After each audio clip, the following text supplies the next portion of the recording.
Hello and howdy, folks. A couple of nights ago, I got to see Blazing Saddles on the big screen for the second time. In fact, the last time I saw Blazing Saddles was on the big screen. And it was maybe 2 years ago, 2.5 years ago. Actually, that review is on my Hefty Reviews. If you're a psychotic freak, you can, go back through my videos and watch my first review of Blazing Saddles. I saw this at a different theater, oddly enough, pretty much across the street and down a little bit from the first time I saw it. Same instance, both times was a midnight movie. The differences. The first time I went to see it a couple years ago, I was very excited. I had never seen Blazing Saddles on the big screen. Long story short, Blazing Saddles is one of the great films of all time. It's one of the great comedies of all time. It's part of, Mel Brooks basically changed comedy and film with 3 films, I think, which I like to refer to as the Holy Trinity of comedy. And that is The Producers, Young Frankenstein, and this film, Blazing Saddles. I believe he made those 3 films back to back. And I think that's unbelievable. How is that possible? How could someone, direct and at least co-write 3 films that forever alter the course of a genre? And to do it just boom, boom, boom. It is amazing to me.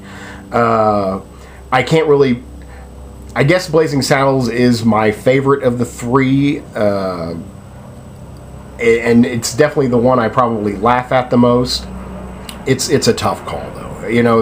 It's like trying to pick your favorite child, for me. But Blazing Saddles is definitely one of my favorite films of all time. It's Hefty Hall of Fame. I'll give it an 11. I was so ecstatic to see this on the big screen for the first time, and my enthusiasm was such that I got to the theater like an hour early because I was positive that this would be an event.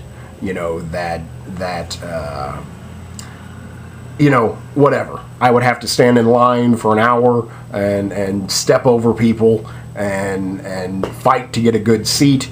This is what's all going in my imagination.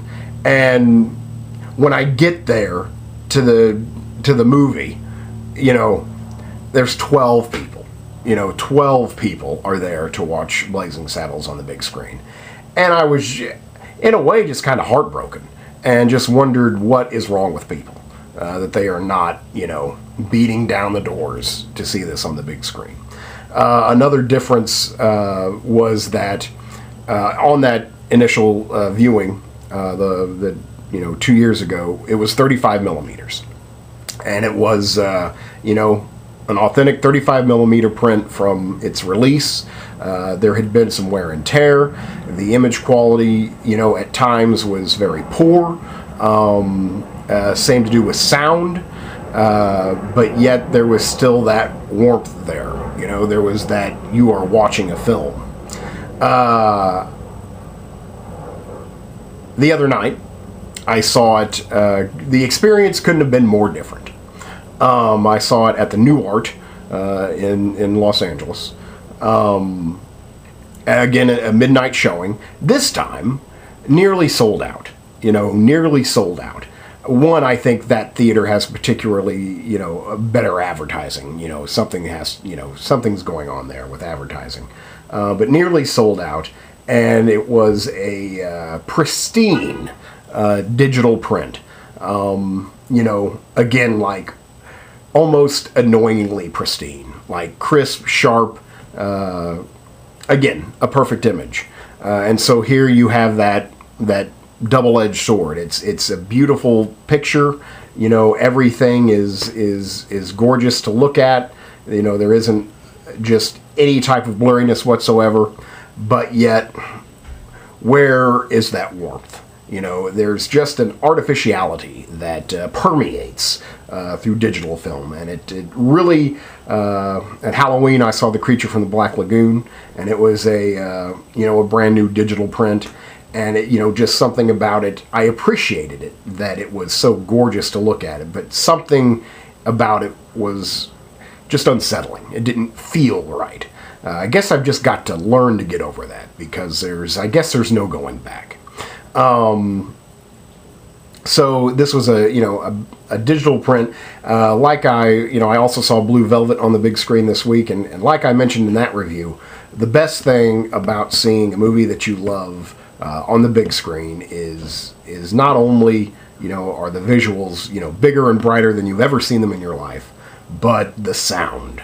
The sound is loud. You hear things you've never heard. Again, you're just immersed in that world much more easily. And same as here. I heard like little under-the-breath pieces of dialogue that I swear I'd never heard before. And I've seen Blazing Saddles many, many times. I don't know how many. I watched it for the first time as a sophomore in college. My parents were actually rather guarded with me as a child about what I could watch.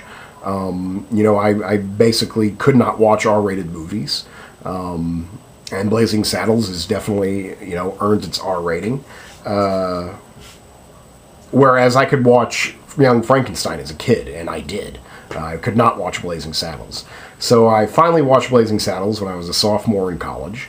Watched it with my roommates, and it blew my life apart. I was like actually angry, infuriated that a film of this quality and of such hilarity could exist for so long and have it not be seen by me. I felt stupid. After seeing it for the first time, I know I watched it, a couple more times within, a year or two. I've seen it many times. It's now one of my favorite films. I've bought the film, I think, 3 times. I bought it originally on DVD, and then they came out with like a DVD anniversary. I bought that, and then I bought it on Blu-ray. And now I've seen it twice on the big screen. So it's one of my favorite films. I don't know what to say about it. There's no criticisms I can think of.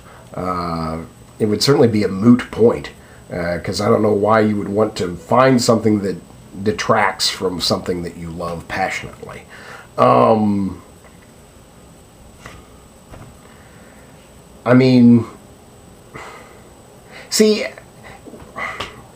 can't even think of anything. I'm trying to be hard on it, and I'm finding it quite impossible. Unlike so many comedies, it doesn't get worse. Sometimes a comedy can be like the first 2/3 are, funny, hilarious, and then the last third, that third act, it gets so focused on wrapping up the story that the humor takes a back seat. That is not the case here. If anything, the humor ramps up, the situational humor ramps up at the end. The ending to this film is classic, if not one of a kind, if not iconic. It is, I can't say this, for certain, but it certainly has to be one of the first, if not the first, meta comedy. And now that meta comedy, or meta, is just overused, period. But as far as I know, as far as I can tell, Mel Brooks invented the meta comedy with Blazing Saddles.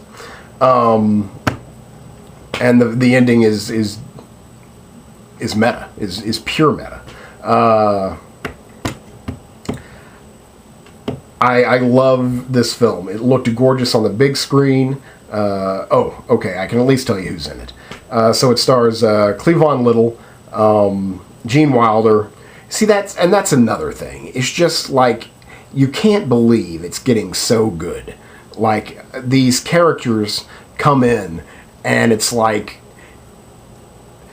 an orchestra building, to this climax, and these characters are introduced, and each is more insane and lovable and hilarious as the next, and it just, I don't know, it just gets insanely good.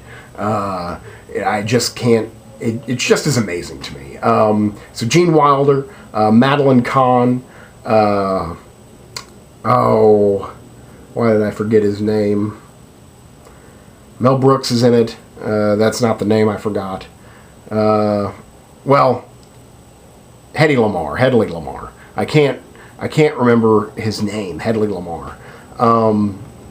Again, one of the great screen villains, I think. Comedic screen villains. Certainly a blueprint for comedic villains to follow.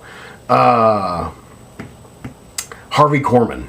Thank you, Brain. Harvey Korman played Hedley Lamar. And there's some other recognizable faces. The Big Lebowski is in this film.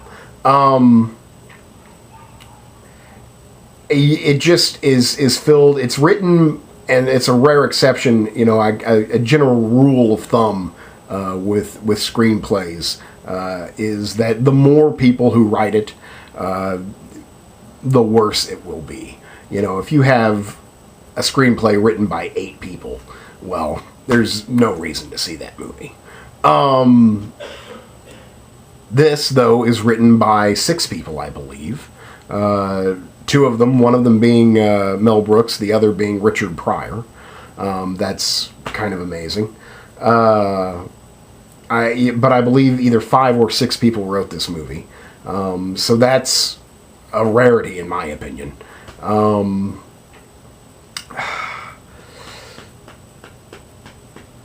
All the acting is tremendous. The exchange of dialogue is musical. There's this rhythm that permeates the entire film. Even in large, that's my favorite scene, is the town hall meeting, and you have all of these different characters, and it's just like a band. Everyone's just riffing off each other, and it's magical. And it makes me cry. I laugh so much. By the end of watching this film, my face hurt, because all I do is smile. Yes, I laugh hilariously at jokes I've heard 100 times. But I eventually became conscious of it towards the end. Is I never stop smiling. It's just like, again, my cheeks hurt by the end of the film because my face is stretched into this smile for 90 minutes. So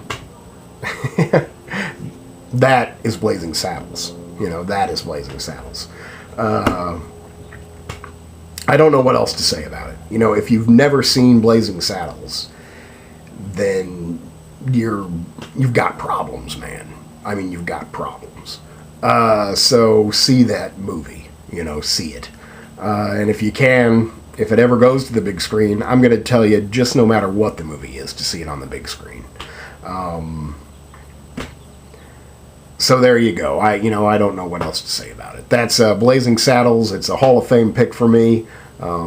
Check it out, please, for the love of God and your body.